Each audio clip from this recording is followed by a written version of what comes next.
Welcome to the BNB. Today's topic are NFTs, a hot topic that keeps being publicized on TV, YouTube ads, and even in my grandma's oven. You keep hearing about people buying them for $400, selling them for $400,000. What? $400,000? That's nothing compared to 12 years old making millions in the space. Putting aside that the BNB was absent for 6 to 7 months, this subject is too hot. I have to present it even though I don't have a studio. Also, 90% of you guys aren't subscribed. So please subscribe for more education and more money. Anyway, the title of this video is Can You Make Money Selling NFTs? And the obvious answer is yes. Making money in this space isn't as easy as the media preaches. You need to have a good understanding of what characterizes a good NFT project, and what it takes to be able to generate income or revenue in this space. History lesson. Because history is necessary to understand any investment. Look at the S&P 500. People say it averages out 10 to 11% yearly, and that is solely based on historical data. We don't know the future, but history does dictate the future, especially in the investing world.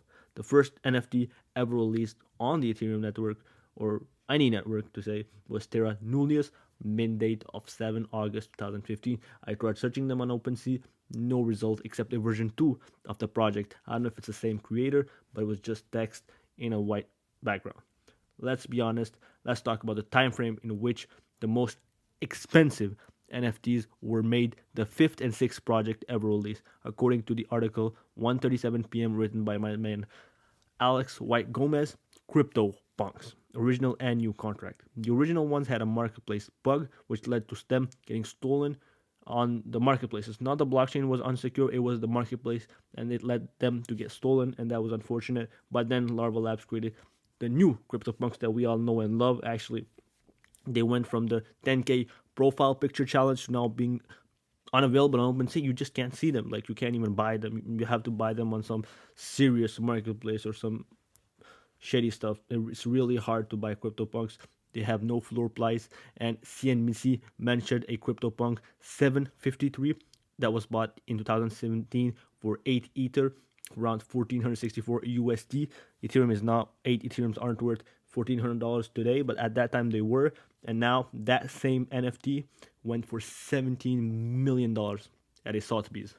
The new kid in towns are Bored Ape Yacht Club. They are running the scene, and the floor being at 90 Ethereum, 242,000 USD dollars, which is 300,000 Canadian dollar. This is a small history lesson, and it tells you about previous price action of the class of investment you are interested in. Most of the time, history is a good indicator for future price action, and if NFT project move like that, the whole world's bank money would end up in NFT. So these were the best case scenario. That's what I'm trying to say. These were the best case scenario, and don't expect all NFTs to go like that. But the ones that do go up insanely, and there's no limit to them. There's no ceiling to these guys. Keep in mind, CryptoPunks were made out in 2017 during a hot and cold year for cryptocurrency, when Bitcoin went to 17 and went back to 2000. It was a cold year. Cryptocurrency, and people who bought them went through a sad time. Like, they bought CryptoPunks, they bought Ethereum. They were going through a real sad time. Imagine waiting 3 to 4 years to see the price action like that. They went to some extreme volatility, and these 8-bit pictures did not go up as fast as you think. Imagine just buying a JPEG on the blockchain and thinking it will go up in a day or two. No, these guys had a vision. They were visionaries, bigger visionaries than Warren Buffett, Munger, and whoever bought Facebook on its IPO day. These guys had the vision that these JPEG will go up, and it actually did happen. Now, I don't know if it was pure luck or it was a vision they had, but it turned out to be true, and you got to congratulate them. And the 11 million, they deserve it. Imagine just putting 1,500 in a picture. It was rather a long history lesson, but understanding it should be the core of your investing principle. Patience is the key to success. Now that you've developed time in hands, step 1 is understanding the NFT project or the NFT itself and what it does for the long term. You need to have a long-term vision, because hype dies. GME, AMC, Rabbit Finance. If there's no end project or real utility, hype alone cannot dictate 4 to 6 figure percentage movement. And if it does, it's not going to be for very long. I've always preached creating hype, but it is a very hard task to do. And it is sometimes less rewarding than hodling. To identify a good product, you need to read the white paper, understand the team behind, because we've seen a lot of lies, rug pulls in this space, and you should have a reliable team doing the project. If you don't see the team or have no idea who it is, just don't bother with the NFT, because most likely it might can be a scam, and it's very easy to create an NFT project, and for them to be scams, very easy. Step 2, never invest in a social media person's NFT project, because it's most likely a scam. Example: Logan Paul, Lana Rhodes, Jack Paul, Ice Poseidon, to name a few.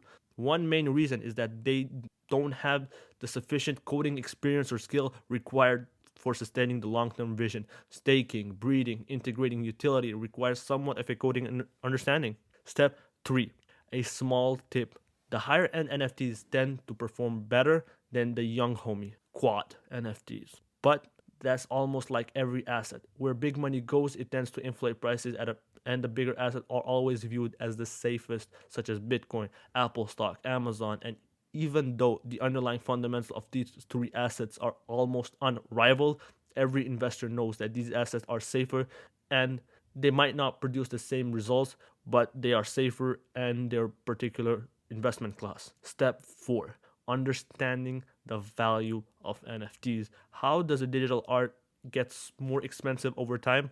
Isn't the same as art in the real world. Marketing is the first element to the project's value. The marketing is able to generate the initial hype. I mentioned earlier a team manager that is able to create a sense of community within the people who purchase the digital art and make them feel like they're part of a project which will bring them a lot of success. And finally, the project needs to provide a worthwhile service, and that is the key element to these digital arts being worth a lot of money. You need to give something, and in CryptoPunk's case, they provide a connection with people or a community wealthy enough to spend several $1 million on a picture, meaning that they're very wealthy, and people are also able to access to connecting with each other to be able to further advance their real life ventures, careers, and businesses with these NFTs, because they have access to these people, or even to parties. Like, for example, a rich dude, he's partying, and you can get access to it just by owning a CryptoPunk if he likes to, obviously.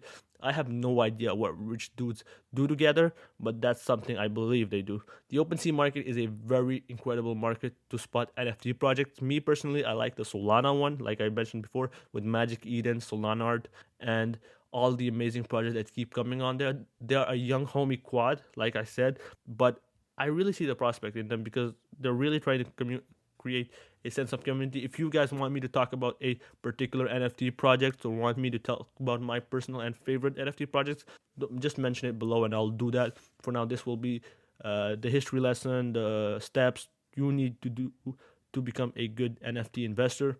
That's going to be it for today. Thank you very much.